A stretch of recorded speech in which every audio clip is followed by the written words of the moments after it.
First పచ్చిమిర్చి వేస్తున్నాను.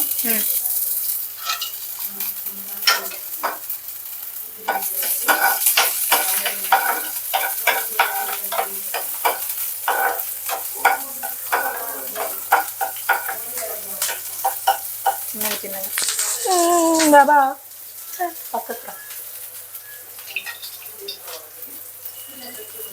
Onions వేసేసుకుంటాను Sai. Okay, onions అంతా వేసేసుకున్నాను. ఇట్లా కొంచెం పొడవు కట్ చేసుకుంటే బాగుంటుంది. అల్లం వెల్లుల్లి కూడా వేసేసినావా? అల్లం వెల్లుల్లి మన పకోడీ చేసినప్పుడే వేసేసాను. ఇందులో అట్లా మ్యారినేషన్ చేశారు కదా, దానిలో వేసేస్తాను. Okay okay. ఇందులో వేస్తే ఘాట్ ఎక్కువ అయిపోతుంది కదా, తినేటప్పుడు నోటి గడ్డ వచ్చేస్తుంది, అందుకని వేయలేదు. ఇంకా ఇవి కాస్త మరీ మెత్తగా అవ్వకుండా కాస్త కలర్ మారేదాకా వేయించుకుంటా సాయి. ఓకే అక్క.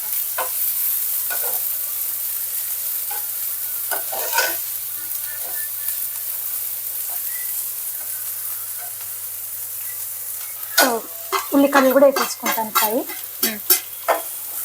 ఇవి లాస్ట్లో వేసుకోవచ్చు, కానీ పచ్చి పచ్చి కూడా తినలేరని చెప్పేసి ఫస్ట్ వేసేస్తున్నాం. ఇక కాస్త ఉల్లిపాయలు కలర్ మారేదాకా వేయించుకుంటాను. ఓకే, అదండి చూసారు కదా, మళ్ళీ జస్ట్ చిటికలో వచ్చేస్తాం. కొంచెం కలర్ మారిపోయాయి. కొంచెం కార్న్ఫ్లోర్ ఇలా వాటర్లో కలిపేసుకొని ఇలా వేసేసుకుంటాము.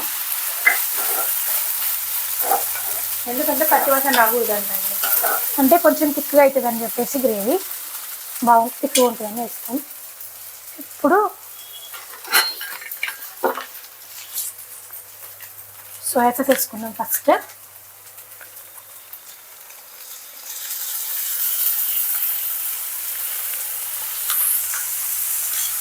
రెడ్ చిల్లీ సాస్ వేసుకుందాం, గ్రీన్ చిల్లీ సాస్ వేసుకుందాం.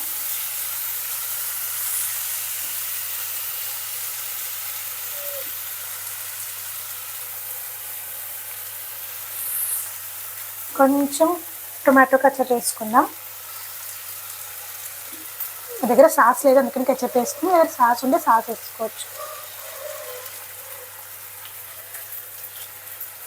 ఎంత కాస్త పచ్చివాసన పోయేదాకా కలిపేసుకుందాం.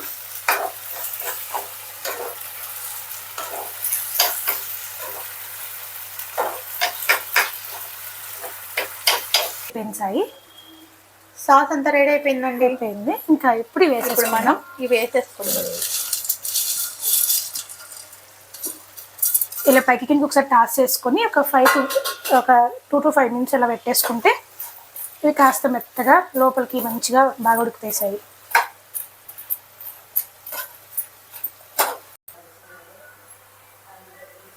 అంతేనాక అయిపోయిందా? అంతే సాయి. కొంచెం ఉంటే మెత్తబడిపోతుంది. Same restaurant style gobi manchurian ready. బాగుంటుంది సాయి, క్రిస్పీగా సాఫ్ట్గా బాగుంటుంది. తినేటప్పుడు చూపిస్తామండి.